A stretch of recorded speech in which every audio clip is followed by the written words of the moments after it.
যারা খেলাধুলা করতে অনেক বেশি পছন্দ করে তাদেরকে কি বলে? খেলাধুলা করতে যারা বেশি পছন্দ করে, তাদেরকে একটা ওয়ার্ডে ইংলিশে কি বলে? প্লেয়ার তো বলা যায় না। না না, ক্লু দে, ক্লু দে, ক্লু দে। আপনি করতে পারবেন, সমস্যা নেই। আপনি আনসার দিতে পারলে আপনি clue পাবেন। আপনি খেলা পছন্দ? হ্যাঁ। আচ্ছা, তাহলে আপনি বলতে পারেন, সমস্যা নাই। যারা আহ, খেলা মানে খেলতে অনেক বেশি পছন্দ করে তাদেরকে কি বলা হয় ইংলিশে? অ্যাথলেট। অ্যাথলিট মানে খেলোয়াড়, ঠিক আছে, বা খেলা। অ্যাথলেটটাই হচ্ছে। অ্যাথলিট না, অ্যাথলিট হবে না। মনে পড়ছে এখন।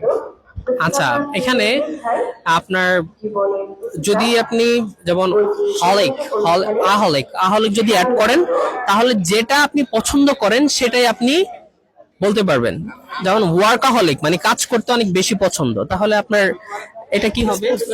হ্যাঁ, স্পোর্টস হ্যালিক। স্পোর্টসহলিক। আর gameaholic, right? Okay, thank you so much. আপনি হচ্ছে আরেকটা কোয়েশ্চেন করব, যদি দিতে পারেন তাহলে আপনাকে আমরা দেওয়ার চেষ্টা করব, ঠিক আছে? ওকে। ভাই এই যে সাহিত্য, বাংলা সাহিত্য সম্পর্কে অনেক জানি। সাহিত্য, সাহিত্যের ইংলিশ কি?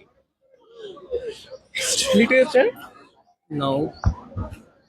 হিস্ট্রি, ইতিহাস। এই মুহূর্তে সাহিত্যের ইংলিশ যেটা বললাম। লিটারেচার। শিওর আপনি? Sure. 100%? Thank you so much. আপনি